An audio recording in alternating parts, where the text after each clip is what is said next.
Canadians ought to be really concerned and even ashamed that they're getting such a worldwide reputation, and including in some parts of their own country, for being an enabler, facilitator, and harborer of extremists and terrorists. It's really sad. People of extreme opinions who advocate terror and killing in India are running rampant and running free. That's why these are the elements who have come and attacked Hindus in the temple in Brampton. This entire incident has been one more sort of shameful reminder of how low Canada has allowed itself to sink because of short-term petty politics. They should have maintained certain standards. I mean, there is really no equivalent, I think, anywhere else of the kind of running amok that the so-called Khalistani movement, which has no traction anywhere else except in Canada, is having.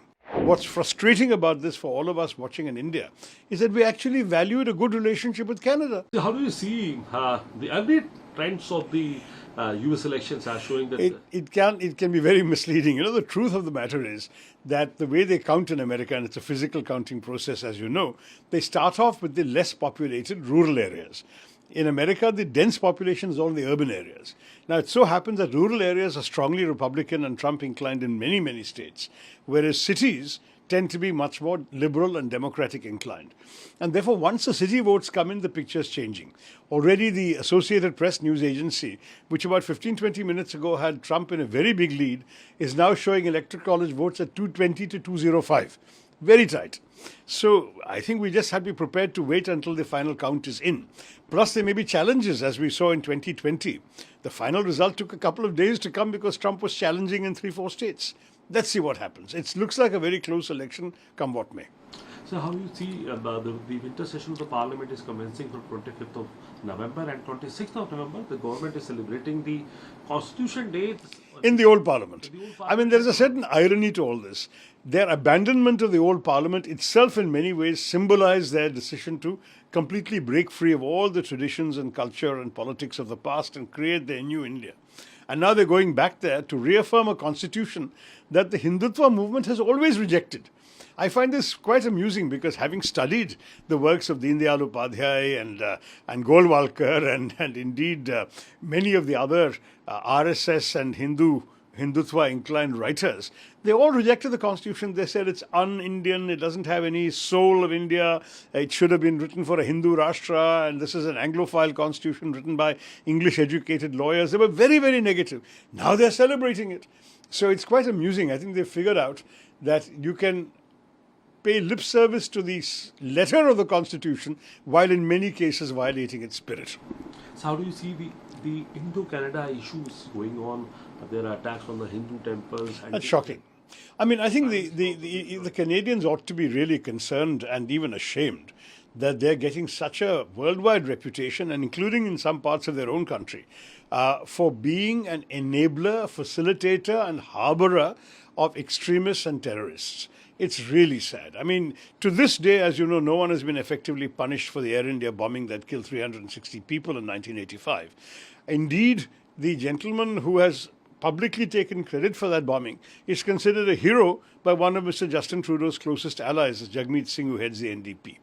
On top of that, you've got a situation where people of extreme opinions who advocate terror and killing in India are running rampant and running free.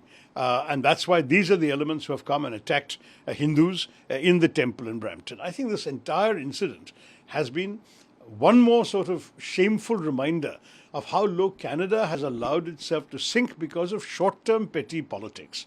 They should have maintained certain standards. I mean, there is really no equivalent, I think, anywhere else of the kind of running amok that the so-called Khalistani movement, which has no traction anywhere else except in Canada, is having. And what's frustrating about this for all of us watching in India is that we actually valued a good relationship with Canada. Many of us have visited that country. There are many Indians living there. There are many, the vast majority of Canadian Sikhs are peace-loving people who still are who retain very affectionate ties to India. It's a small fringe, even amongst the Sikh community in Canada, that's being able to get a free run of their country's freedom of speech, so-called. So how do you see the response of our government? Because the opposition is demanding to have a all-party meeting and to get aware of the opposition that what is going on. So how do you see this? No, I think on these matters, the government should find it in its own interest to keep all parties involved. Because this is something, first of all, a matter that transcends politics. It's something that affects the pride of every Indian. And I must say that as far as the two countries are concerned, there are larger issues at stake than the political career of one Canadian Prime Minister or the politics of one Indian party. It's all parties should be interested. So I support the demand that there should be more widespread consultation. In any case, we've been getting a briefing from the Foreign Secretary in our External Affairs Committee, and I don't see any particular controversy because there is a great deal of solidarity on this issue across the country. So that is what I'm asking about. That there are reports that you have also corrected this thing, that the Foreign Secretary will be briefing the parliamentary panel on the. But actually, today is our discussion on the so-called demands for grants. Normally every year the committees approve the budget and discuss in detail the budget of the ministries they cover.